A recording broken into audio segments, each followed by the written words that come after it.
Un siècle et demi d'histoire qui a façonné tout un quartier de Lille. L'université catholique est fondée en 1875 dès l'adoption d'une loi garantissant la liberté de l'enseignement supérieur.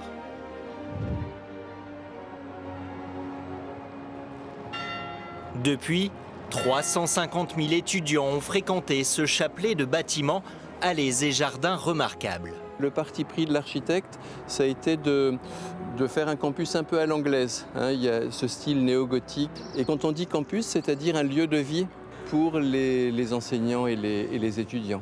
À l'époque, nos fondateurs ont essayé d'avoir un impact, d'avoir une présence dans la société. Et ça, je pense que c'est quelque chose qu'on essaye encore de vivre. Derrière cette faculté, deux hommes donc, Philibert Vraud et son beau-frère Camille Ferron-Vraud, industriel textile visionnaire.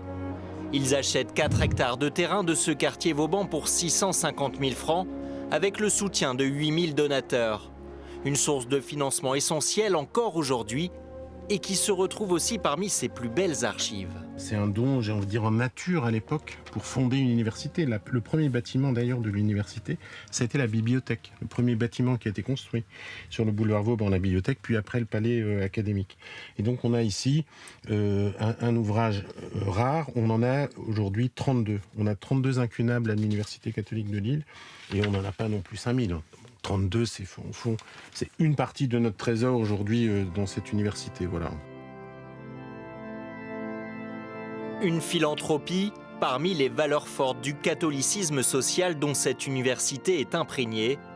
Sa chapelle rénovée en 2021 en est un de ses plus grands étendards, bien qu'elle ne fût bénie qu'en 1924.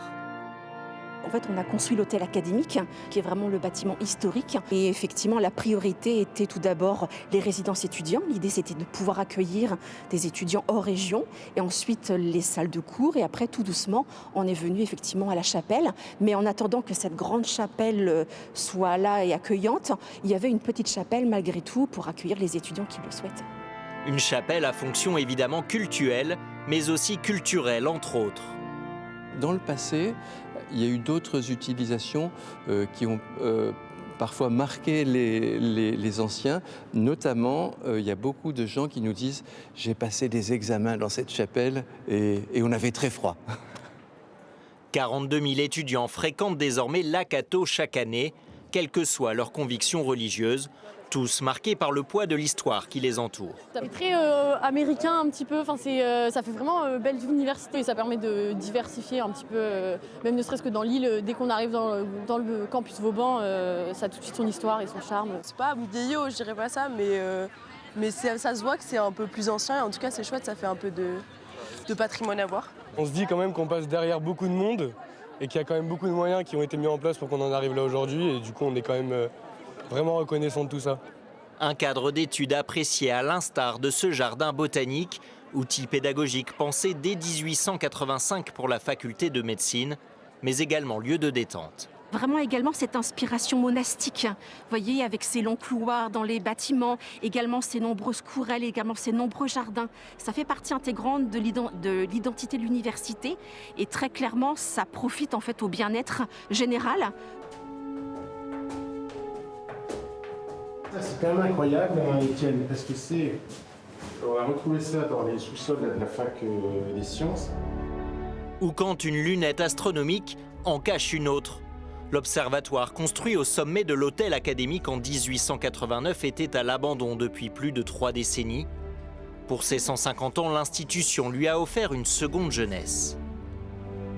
On a historiquement une faculté des sciences.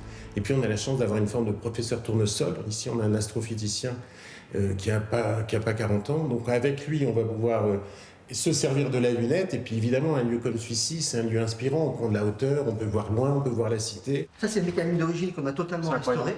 Voilà. Donc le mécanisme lui-même avec la manivelle qui permet vraiment la rotation. Restaurer cette structure en réexploitant de nombreuses pièces d'origine est une véritable prouesse pour ce joyau patrimonial de l'Akato qui culmine à 28 mètres de haut, mais l'enjeu est plus qu'ornemental.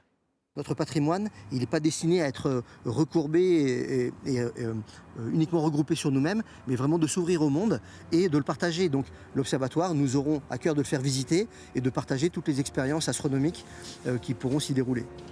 Son observatoire, ses livres rares ou tout simplement ses formations. L'Université catholique de Lille veut proposer un lieu d'excellence académique ouvert à un large public, comme dans la vision de ses pères fondateurs.